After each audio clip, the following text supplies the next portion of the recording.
तो आज मैं द सोशल डायलेमा का रिव्यू करने वाला हूँ। मैंने ये जस्ट अभी खत्म किया है और ये देखने के बाद इतना स्ट्रेंज लगा। इन्होंने हमें पूरे टाइम एजुकेट किया इस डॉक्यूमेंट्री में। उसके बाद ये देखने से पहले इसका रिव्यू देखने हम सोशल मीडिया पे आए हैं। तो सोशल डायलेमा का पूरा रिव्यू करने से पहले आपको डायलेमा वर्ड का मतलब बता देता हूँ। ये वर्ड आता है ग्रीक से, जिसमें डाई का मतलब होता है दो और लेमा का मतलब होता है प्रेमाइस। ये टर्म आता कब है? जब आप किसी ऐसी सिचुएशन में हो जहाँ पर आपके सामने दोनों ही ऑप्शन सही दिखाई देते हो और आप ये फैसला नहीं कर पाते और दुविधा में आ जाते हैं। ये टर्म डिजायरेबल और अनडिजायरेबल दोनों कंडीशन में लगा होता है। ये रिव्यू में बहुत ही सटल तरीके से करने वाला हूँ। तो अब आप डायलेमा वर्ड का मतलब समझ गए हैं, तो रिव्यू स्टार्ट करते हैं।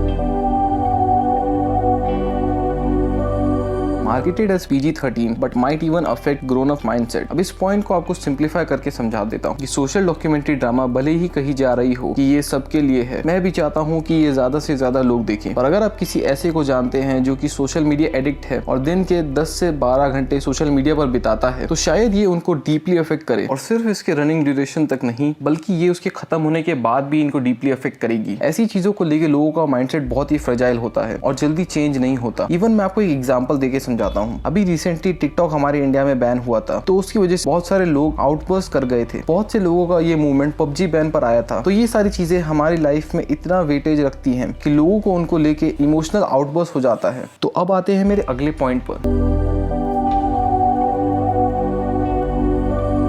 Eye opener. तो ये आपको अलग अलग एस्पेक्ट ऑफ फेजेस दिखाती है हमारी ही लाइफ की, कैसे इंसानों ने ही AI बनाया और अब वो हमारी ही लाइफ कंट्रोल कर रहा है। सिर्फ साइकोलॉजिकल तरीके से ही नहीं, बल्कि सोशियोलॉजिकली और पॉलिटिकली भी। हमारे इन ऐप्स को यूज करने के बाद कैसे हम अपने ही एग्जिस्टेंस को डाउट करने लगते हैं और पॉजिटिविटी होने के बाद भी खुद को इनसिक्योर फील कराते हैं। इसमें एक डायलॉग है जो कि आपने ट्रेलर में भी देखा होगा, जो कि है a whole generation is more anxious more depressed. ये एक ऐसा डायलॉग था जो मुझे इसके खत्म होने के बाद भी अनकंफर्टेबल फील करवा रहा था। अब आते हैं इसके अगले पॉइंट पर,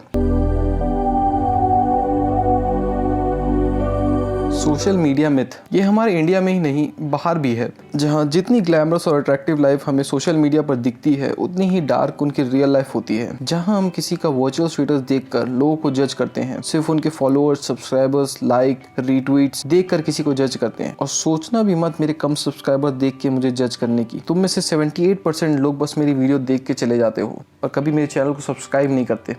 सोशल मीडिया मिथ वाला जो कॉन्सेप्ट है वो बहुत बड़ा टॉपिक है और उसमें दोनों ही सेंस में बात की जा सकती है, ऑप्टिमिस्टिक भी और पेसिमिस्टिक भी। अब आते हैं अगले पॉइंट पर,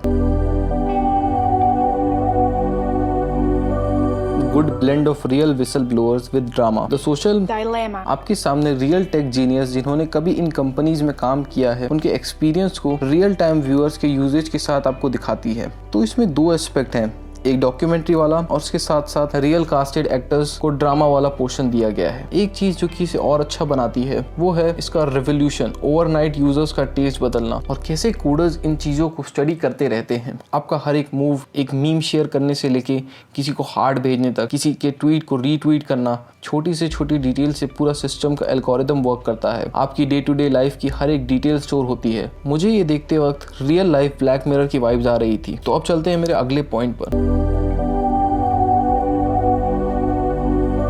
प्रेजेंटिंग रियलिटी। अब मैं आप लोगों को एक चीज ऑनेस्टली बताऊंगा, कई लोग बोलेंगे ये क्या ओवररेटेड चीजों की बात कर रहा है, बट मैं आपको बता दूं, मैंने जून एंड में डार्क खत्म किया था, उसके बाद मैंने ओजाक देखा था। इन दोनों शोज के बाद से मुझे अब तक कोई भी चीज हो सरप्राइज नहीं करती, बिकॉज मेरा माइंडसेट उस लेवल पर चला गया है डार्क खत्म करने के बाद। अब डार्क को गाली देने मत लग जाना। अब मैंने ये पॉइंट क्यों इंक्लूड किया है, क्योंकि अब तक हमने इतना सब कुछ देख रखा है कि कोई भी नई चीज भले ही कैसी भी हो हमें सरप्राइज नहीं करती। लेकिन अगर मैं रिस्पेक्टफुली द सोशल डायलेमा की बात करूं, तो बड़े बड़े आउटरेजियस राइट्स इसमें सोशल मीडिया की वजह से दिखाए गए हैं। इसमें एक और पॉइंट आता है जिसमें वो कहते हैं फेक न्यूज रियल न्यूज से ज्यादा जल्दी फैलती है और लोग भी ऐसी चीजों को ही शेयर करना पसंद करते हैं। इसलिए मेरे सिर्फ 292 सब्स हैं और बाकी रिव्यूअर्स के। तो अब बात कर लेते हैं मेरी रेटिंग की। तो मैं ये हाईली रिकमेंड करूंगा हर उस शख्स को जो कि सोशल मीडिया यूज करता है और मैं इसे देता हूँ 9 आउट ऑफ 10 स्टार्स। जाते जाते मैं फिर आपसे सेम बात कहूंगा, रिव्यू करने वालों को देखें, रिएक्शन के नाम पे रिव्यू करने वालों को नहीं। स्मार्ट बने, प्रिटेंड ना करें स्मार्ट बनने का।